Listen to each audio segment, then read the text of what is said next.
अतिशय दुर्दैवी अशी ही बातमी आणि आता यानंतर पाहूयात आषाढी वारीतल्या काही महत्त्वाच्या बातम्या।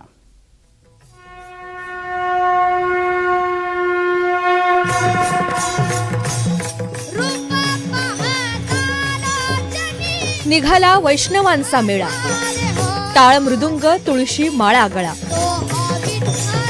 त्या विठुरायाचा लागला लळा, असा हा अनुपम्य रम्य सोहळा। बोलावा विठ्ठल, पहावा विठ्ठल।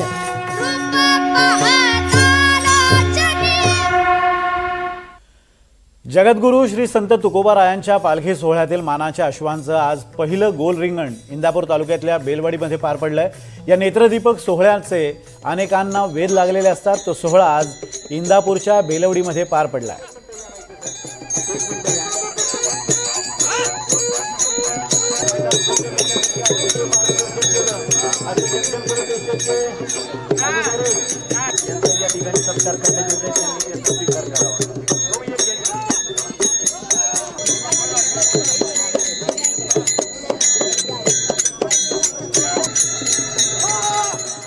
श्री संत तुकाराम महाराजांच्या पालखी सोहळ्यातील मानाच्या अश्वाचं पहिलं गोल रिंगण जे आहे ते आज इंदापूर तालुक्यातील बेलवाडीमध्ये पार पडलेलं आहे।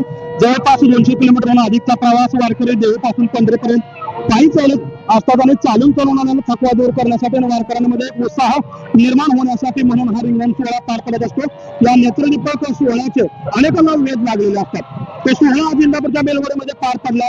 सर्वप्रथम जगद्गुरू तुकोबारायांची पालखी रिंगण सोहळ्या ठिकाणी दाखल झाली।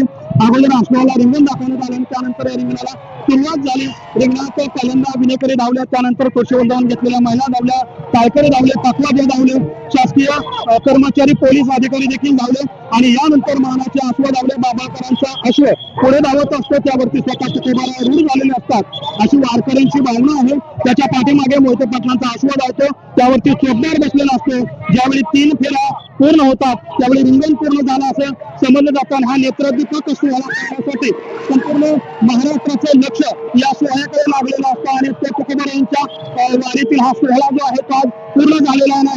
ज्यावेळी हे अश्व रिंगण पूर्ण करतात त्यावेळी अश्वांच्या ताठाची माती जी आहे ती मस्तकी लावण्यासाठी भाविक या पद्धतीनं रिंगणामध्ये गर्दी करत असतात, ते देखील आपण पाहत आहोत। हा नेत्रदीपक सोहळा जो आहे तो आज पुण्याच्या इंदापूर तालुक्यातील बेलवाडी गावामध्ये पार पडलेला आहे आणि तुकोबारायांचा पालखी सोहळा जो आहे तो आज सेन्सरकरांचा निरोप घेऊन पुढील मार्गासाठी त्याचं प्रस्थान झालेलं आहे। तुकोबारायांच्या पालखी सोहळ्याचा आजचा मुक्काम जो आहे तो इंदापूर तालुक्यातील पानाचं निमगाव म्हणून ओळखला जाणाऱ्या निमगाव केतकी या ठिकाणी असणार आहे आणि हा रिंगण सोहळा पूर्ण झाल्यानंतर हा पालखी सोहळा जो आहे तो आता पुढे मार्गस्थ होईल आणि त्यानंतर संध्याकाळी निमगाव केतकी या ठिकाणी तुकोबारायांची पालखी जी आहे ते विसावेल। देवा राखुंडे, NDTV मराठी, बेलवाडी, इंदापूर। तर या सोहळ्याला मंत्री दत्ता भरणे, आशिष शेलार आणि नेते हर्षवर्धन पाटील उपस्थित होते। या सर्व नेत्यांनी फुगडी खेळून वारीचा आनंद लुटला।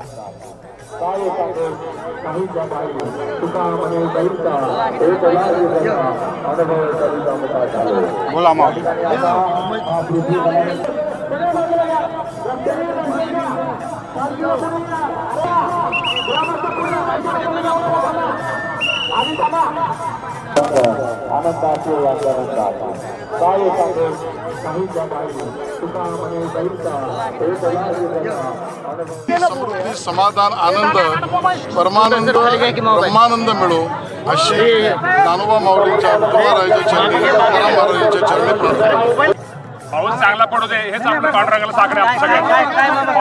पाऊस चांगला पडू दे, माझा बळीराजा, माझा शेतकरी सुखी होऊ दे। सगळीच जनता, राज्यातली मागासलेल्या देशातली जनता, प्राणीमात सगळा सुखी हो, सगळ्याला दिवस चांगले येऊ दे हेच आम्ही विठ्ठलाकडे साकडे घातले सगळे। या राज्यामध्ये सुख शांती प्रस्थापित व्हावी, या राज्यातल्या सर्वसामान्य माणसाला न्याय मिळावा, या राज्यातल्या सर्वसामान्य शेतकऱ्यांच्या कष्टाला दाम मिळावा आणि जे पावसाची प्रतीक्षेमध्ये आम्ही सर्वजण आहोत। कारण आज 50% खरीपाच्या पेरण्या झालेल्या नाहीत। आज जर संख्या बघितली वारीमध्ये मला असं वाटतं 10-20% थोडी संख्या घटलेली आहे।